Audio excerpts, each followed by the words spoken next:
نبی اکرم صلی اللہ علیہ وسلم، کاش کوئی نیک بیوی مجھے مل جاتی، کوئی شریک زندگی مل جاتی، کوئی زندگی کا اچھا ساتھی مل جاتا۔ میرے آقا میری طلب تھی، مدینے والے سو رہے ہوتے اور وہ زندگی کا ساتھی اور میں مصلی پہ رو رہے ہوتے۔ کوئی ایسی بیوی ملتی شریک زندگی، ہماری راتیں مصلی پہ بیت جاتی، آقا مل کے آپ پہ درود پڑھتے، مل کے اپنے رب کو مناتے۔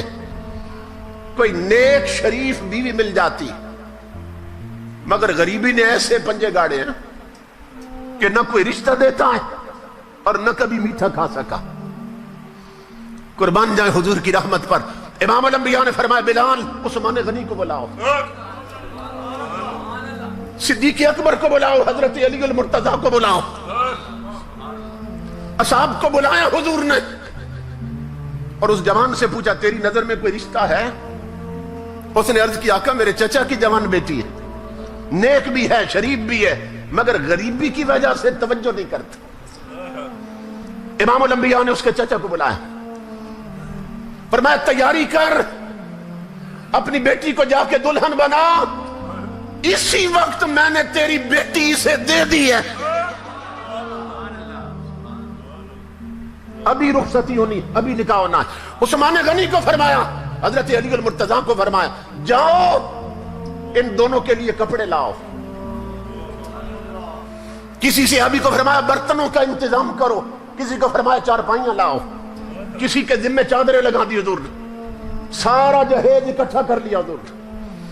اور عثمان غنی کو فرمایا اس کے لیے ایسا حلوہ بناؤ جو کبھی نہیں بنایا ہوگا۔ قربان جائیں کہ کل اس نے چلے جانا ہے، آج دونوں حسرتیں پوری کر دو اس کی۔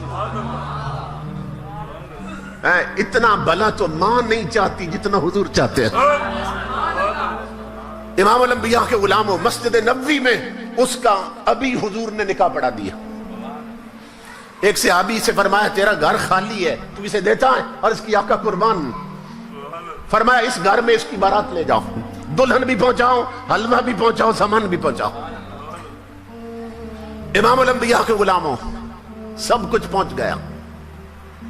جب دوسرا دن آیا نا، رات گزری، تو امام الانبیاء نے ایک صحابی کو فرمایا تم زور کے وقت نا اس گھر کے پاس چلے جانا، وہ جس دولہے کی کل شادی کی ہے، اور تم عصر تک نا گھر کے گرد چکر لگانا، اس گلی سے گزرتے رہنا، اور سننا کہ اندر سے رونے کی آواز تو نہیں آئی،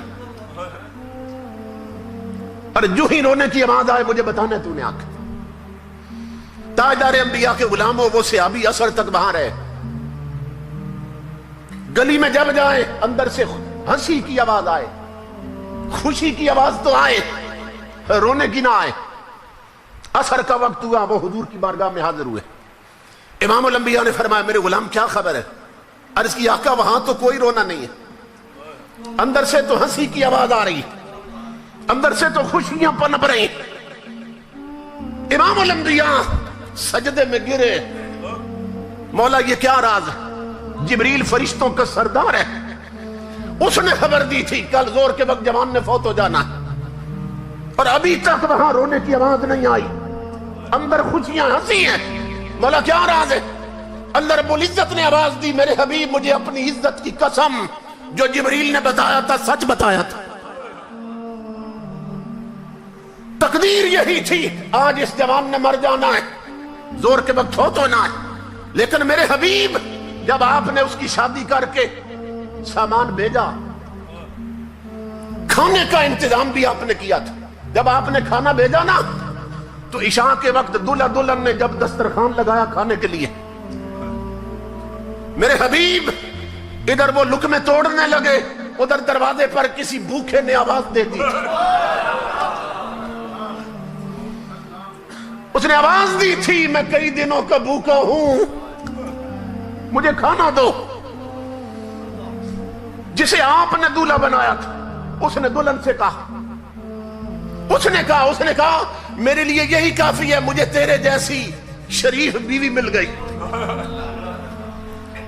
یہی کافی ہے کہ تیرا نکاح حضور نے میرے ساتھ کیا، تو اگر تو اجازت دے تو یہ سارا اٹھا کر فقیر کو نہ دے دے.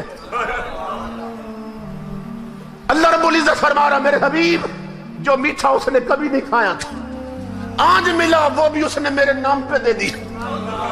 تو جب روٹی اور حلوہ پہنچا نا فقیر کی جولی میں فقیر نے ہاتھ اٹھائے مولا ان کی خوشیاں سلامت رکھنا اس جوڑی کو خوشیاں دینا انہیں اولاد دینا.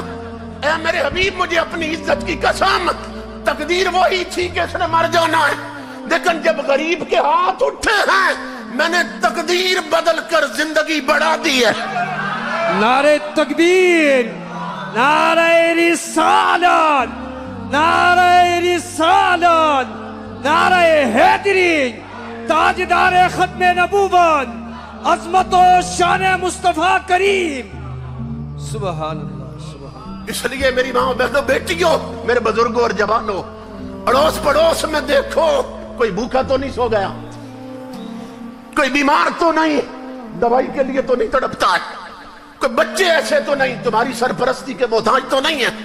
ان کے آنسو صاف کرو اللہ کی عزت کی قسم اگر ان کے ہونٹوں پہ مسکراہٹ آئے گی مدینے والا قبر میں خوش ہوگا خدا حشر میں خوش ہوگا.